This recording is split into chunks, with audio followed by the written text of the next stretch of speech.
に入らんのか。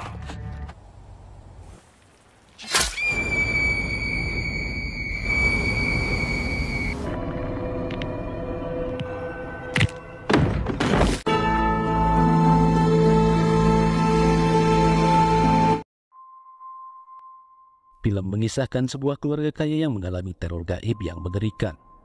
Keluarga itu pada akhirnya meminta bantuan dukun sakti dan mengadakan sebuah ritual. Namun sialnya ritual tersebut malah melepaskan dan membangkitkan kekuatan jahat yang tersembunyi di bawahnya.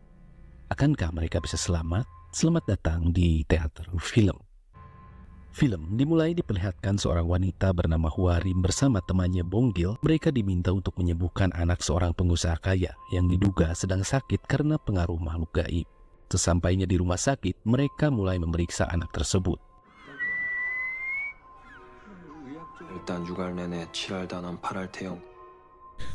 Hwarim menduga tak hanya anak tersebut yang mengalami gangguan gaib, tetapi ayah dan kakek anak tersebut juga mengalaminya. Kemudian Hwarim dan Bonggil yang sudah tiba di rumahnya Jiung. Lalu Jiung bercerita tentang kakaknya yang tiba-tiba bunuh diri di rumah sakit jiwa. Hwarim menjelaskan ia merasakan sesuatu. Semenjak pertama kali ia masuk ke rumahnya Jiung, ia merasakan aura yang tidak baik. Hwarim menduga itu adalah leluhur atau kakeknya Jiung. Kemudian kita diperlihatkan seorang pria yang membongkar makam. Pria itu bernama Kim. Ia seorang ahli Feng Shui terkenal di Korea. Ia selalu ditemani oleh temannya bernama Yonggun, seorang pekerja pemakaman. Sebelum membuka peti, Kim selalu memakan tanah di sekitar kuburan untuk memastikan keadaan. Setelah tulang terkumpul, Yonggun menanyakan kepada keluarga apakah ada yang kurang dari kerangka tersebut, sehingga mereka sering didatangi arwah tersebut. Lalu Kim berkata bahwa dari salah satu keluarga ada yang mengambil gigi palsu si nenek sewaktu meninggal dulu. Para keluarga tidak merasa mengambilnya, tapi salah satu cucu si nenek akhirnya mengakui dan mengambil gigi palsu itu karena ia sangat sayang kepada neneknya dan menjadikan gigi palsu tersebut sebagai kenang-kenangan. Singkat cerita, Hwarim dan Bonggil menemui Kim dan Yonggun. Mereka mengajak untuk merelokasi makam milik kakeknya Jiung. Di sisi lain, ibu Jiung tidak setuju dengan rencana Jiung. Namun Jiung tak mendengarkan ibunya. Di pikirannya hanya keselamatan anaknya yang nomor satu. Besoknya diperlihatkan Hwarim, Bonggil, dan Yonggun. Sebelum ritual, Pak Kim membuat kesepakatan dengan Jiung dan menanyakan beberapa hal. Pak Kim menanyakan nama kakek Jiung beserta asal tempatnya. Namun di sini Jiung tidak menjawabnya. Jiung meminta untuk merahasiakan semuanya, dan ia juga meminta setelah makam kakeknya dibongkar, mereka dilarang untuk membuka peti jenazahnya. Kim keberatan, karena biasanya ia wajib membuka peti jenazah untuk mengetahui apa yang terjadi. Lalu mereka pun pergi ke lokasi makam di daerah yang cukup terpencil. Saat menuju bukit, Hwarim dan Pak Kim merasakan hal yang tidak baik. Mereka pun sempat melihat beberapa rubah.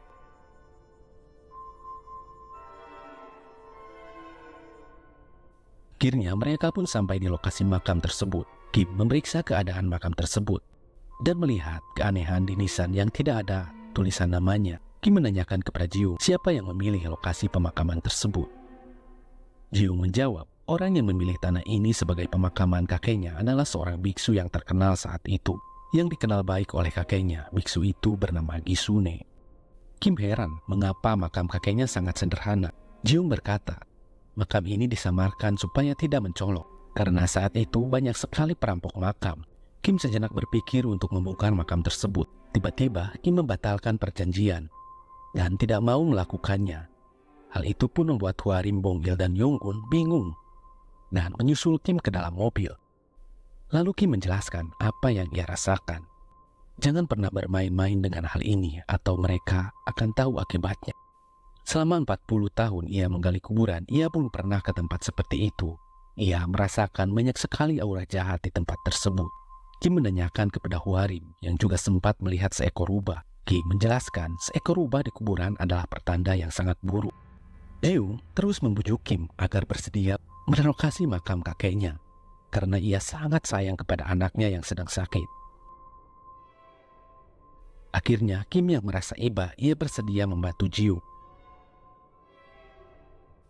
Besoknya, mereka melakukan persiapan ritual dengan media babi dan 5 orang yang memiliki sio babi. Dan mereka memulai ritualnya.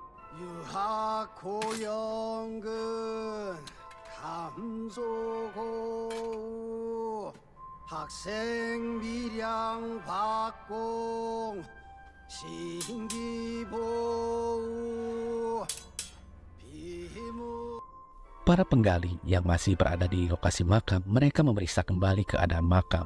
Namun salah satu penggali melihat ular yang aneh, lalu ia pun membunuhnya. Namun setelah membunuh ular itu, tiba-tiba cuaca pun berubah dan mencekam.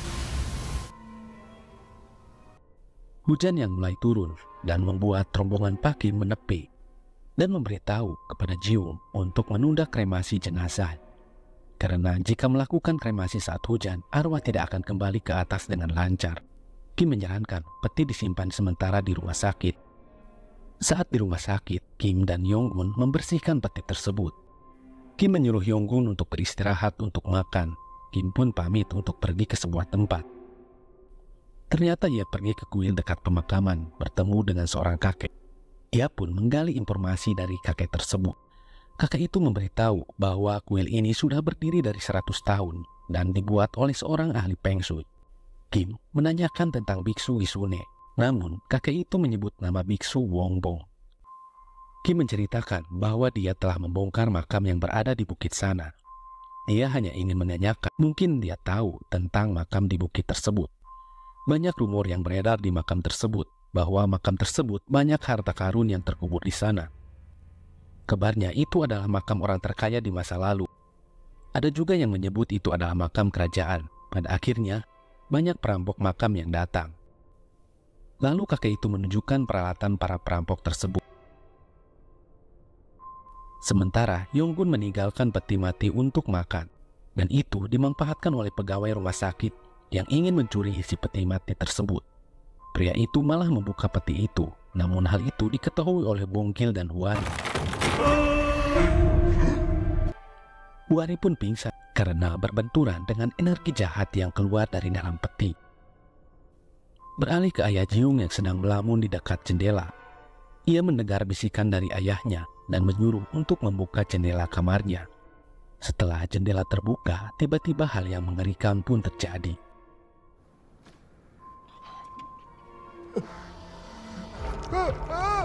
상주가 위험할 겁니다. 거예요. Dan mereka pun mati.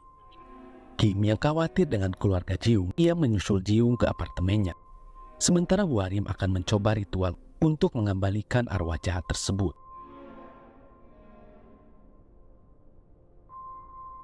Arwah itu merasuki Bongil dan berbicara bahwa dia ingin pergi dan membawa anak cucunya.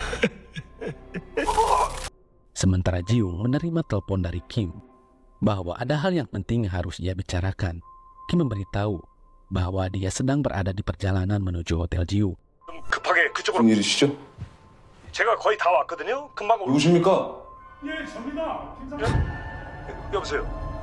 저기요. Namun Jiung kaget karena Pak Kim berteriak dan mengetuk pintu. Jiung pun bingung karena ada 2 Kim. Ia tidak bisa membedakan Kim yang asli. Kim yang di dalam telepon menyuruhnya untuk menjauh dari pintu karena itu bukan dirinya, lalu menyuruhnya untuk membuka jendela. Namun saat membuka jendela, ternyata yang ditelepon bukanlah Kim yang asli.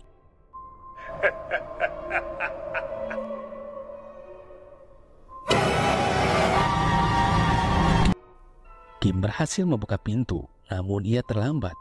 Jiung sudah dirasuki oleh arwah leluhurnya dan berkata rubah memotong harimau.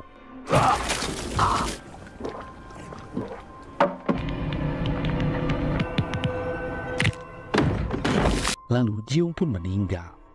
Sementara Yonggun, Huarim, dan Bongil akan memindahkan peti dan segera mengkremasi peti tersebut karena korban selanjutnya adalah anaknya Jiung. Namun itu harus ada persetujuan dari keluarga. Dan benar saja, arwah itu telah sampai dan akan membawa bayinya Jiung. Kim segera menelpon neneknya Jiung untuk segera mengkremasi jasadnya Jiung. Yonggun yang sudah siap akhirnya membakar peti tersebut. Ia pun membuat arwah itu terbakar. Besoknya, Pak Kim menemui salah satu penggali makam yang tampaknya sedang sakit. Ia bercerita setelah membunuh ular aneh, hidupnya selalu dihantui oleh hal-hal yang aneh. Lalu Pak Kim kembali ke bekas penggalian makam dan memeriksanya. Namun Kim sangat terkejut ketika ia menemukan adanya peti lain di makam tersebut. Lalu ia menelpon Yonggun, Bonggil, dan Hwarim. Dia merasa aneh dengan peti posisi vertikal. Lalu mereka pun mulai menggali peti tersebut. Hwarim sempat menasehati Pak Kim agar tidak main-main dengan hal ini. Namun Pak Kim tetap ingin mencari tahu tentang misteri ini dan membawanya ke kuil dekat bukit tersebut dan meminta izin untuk menginap semalam. Lalu mereka pun menyimpan peti tersebut di dalam gudang dan menyegel dengan beras ketan ditambah dengan darah kuda. Lalu Nenek Jiung yang sudah tiba, ia ditanya oleh Pak Kim tentang peti mati tersebut. Namun Nenek Jiung tidak mengetahui hal tersebut dan memberitahu bahwa ayahnya adalah seorang yang cukup terkenal dalam hal pengkhianatan. Itu sebabnya biksu itu menghukum ayahnya. Nenek menjelaskan bahwa biksu Kisune bukanlah orang Korea, melainkan orang Jepang. Lalu si nenek pun pergi dan akan membayar mereka dengan harga yang mahal. Tentang peti itu mereka urus saja sendiri.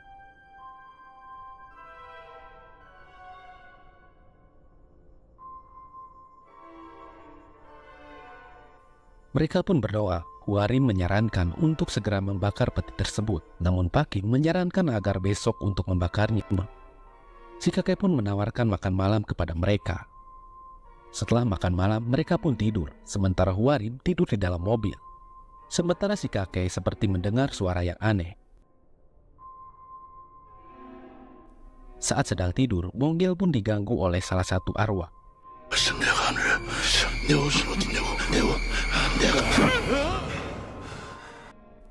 Ia pun memeriksa kamar si kakek, tetapi si kakek tidak ada.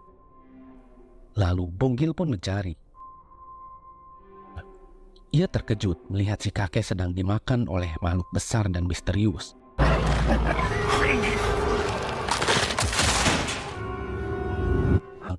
Lalu ia pun membangunkan Hwarim. Hwarim sempat ditahan oleh arwah neneknya karena mungkin saja itu adalah hal yang sangat berbahaya dan mengerikan. Sementara Bonggil berusaha untuk membuka gudang untuk memeriksa peti tersebut. Mereka terkejut setelah melihat peti yang sudah terbuka. Lalu Hwarim menyuruh Bonggil untuk membangunkan Pak Kim. Sementara Hwarim memeriksa peti tersebut, tapi tiba-tiba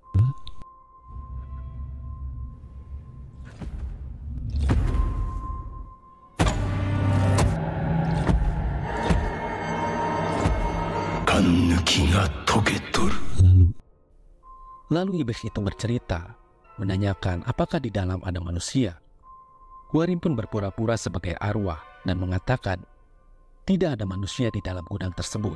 Ia berpura-pura sebagai pelayan iblis tersebut.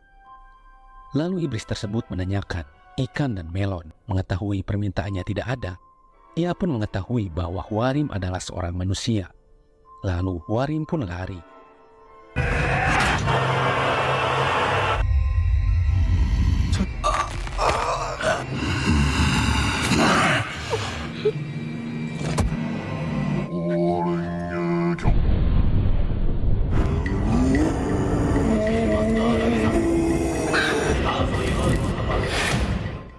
Setelah iblis pergi, mereka pun membawa Bonggil ke rumah sakit. Pak Kim meminta maaf kepada Hwarim karena gara-gara dialah semuanya ini terjadi. Hwarim tidak menyalahkan siapa-siapa di sini. Hwarim sangat takut dan tidak bisa melakukan apapun saat ini. Menurutnya kejadian semalam sangat aneh karena makhluk itu memiliki jejak kaki dan tidak memiliki bayangan. Dalam dunia perdukunan, arwah yang berkeliaran tidak memiliki fisik. Oleh karena itu sangat mustahil untuk mengalahkan arwah tersebut. Itu bukan arwah melainkan iblis yang berevolusi antara jiwa manusia dan hewan. Setelah itu Kim kembali ke gudang untuk mencari informasi. Ia menemukan buku berbahasa Jepang dan foto para pencuri makam dan alat penggali disertai tulisan beberapa nama pencuri. Sementara Hwarim melakukan ritual pemanggilan arwah. Lalu arwah itu mengatakan Tuhan telah membunuh 1000 manusia dan menjadi dewa. Ia adalah seorang jenderal di tempat tersebut. Ia melindungi tempat tersebut. dan mengatakan kalian semua akan Sementara Kim mati. terlihat sedang menggali Sementara makam, Kim namun ia terlihat malah sedang menemukan menggali kepala makam. iblis. Namun ia malah menemukan kepala iblis. Ia pun pergi dan menceritakan kepada Yonggun pun tentang rubah memotong pinggang harimau, yang artinya bentuk tanah Korea Utara adalah harimau. Harimau itu memeluk daratan. Angka bujur dan lintang terukir di belakang batu nisan, dan tepat itu adalah tempatnya. Kim berasumsi bahwa ada pasak besi ditanam di situ. Tentang iblis yang berada di situ, dia adalah penjaga pasak besi tersebut. Iblis yang menempel di pasak besi dan mereka harus mencabutnya agar Bongil bisa segera sembuh. Mereka pun pergi ke tempat makam iblis tersebut dan menulis beberapa doa di badan mereka. Mereka juga membawa ikan dan menebarkan ikan tersebut untuk memancing iblis itu keluar. Mereka menebar ikan tersebut ke sebuah pohon tua agar mereka bisa mengulur waktu untuk mencari pasak besi tersebut. Sementara Hwarim akan mengulur waktu dan berpura-pura menjadi salah satu arwah penunggu pohon. Lalu Hwarim memberikan darah kuda untuk memusnahkan iblis tersebut. Sementara kakak dan adik Hwarim sedang menjaga Bongil. Malam pun tiba, suasana hening mencekam sangat terasa. Kim dan Yonggun waspada sambil bersembunyi, sementara Hwarim bersiap di belakang pohon. Dan akhirnya iblis itu pun muncul.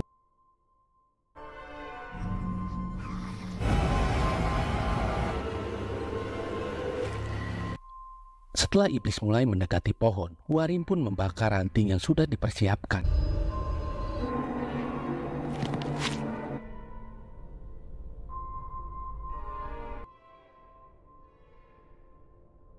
Di sisi lain, Kim dan Yonggun mulai menggali makam untuk mencari pasak besi. Kembali ke Hwarim yang sedang menyamar sebagai arwah penunggu pohon dan memberikan beberapa pertanyaan untuk mengulur waktu agar Kim dan Yonggun bisa leluasa untuk mencari pasak besi di makam tersebut. Namun sekian lama mencari, mereka belum menemukan pasak besi tersebut. Hingga akhirnya penyamaran Hwarim pun diketahui iblis tersebut. 生け捕りにしている。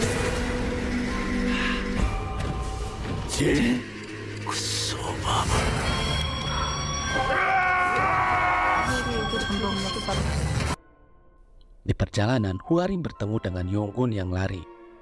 Namun sialnya, Kim masih berada di makam dan mencari pasak besi tersebut. Sementara si iblis berubah menjadi gumpalan api menuju makam yang dimana di makam itu masih ada Kim. Di sini si iblis menawarkan Kim untuk menjadi pelayannya, namun Kim hanya diam. Beruntungnya Hwarim segera melemparkan darah kuda ke si iblis dan membuat iblis itu kepanasan. Saat mereka akan membawa Kim, tiba-tiba dan kita dibawa ke masa lalu tentang si jenderal yang dibunuh. Ternyata pasak besi yang dimaksud adalah pedang katanan yang ditusukkan ke tubuhnya si iblis. Dan kepala yang dipenggal kembali dijahit dan dikuburkan dengan peti secara vertikal oleh sekelompok biksu yang dijuluki rubah oleh si iblis. Kim yang menyadari kelemahan iblis tersebut kemudian mengambil gagang kayu yang ada tulisannya dan menusuk kaki iblis tersebut. Hingga akhirnya si iblis berhasil dimusnahkan.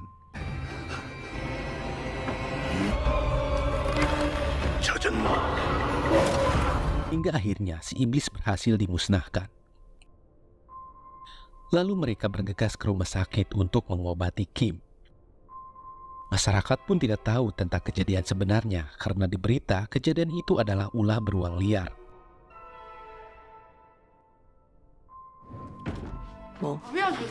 그것도 저 빼고 싶어서 먹는 줄 알아요? 억지로.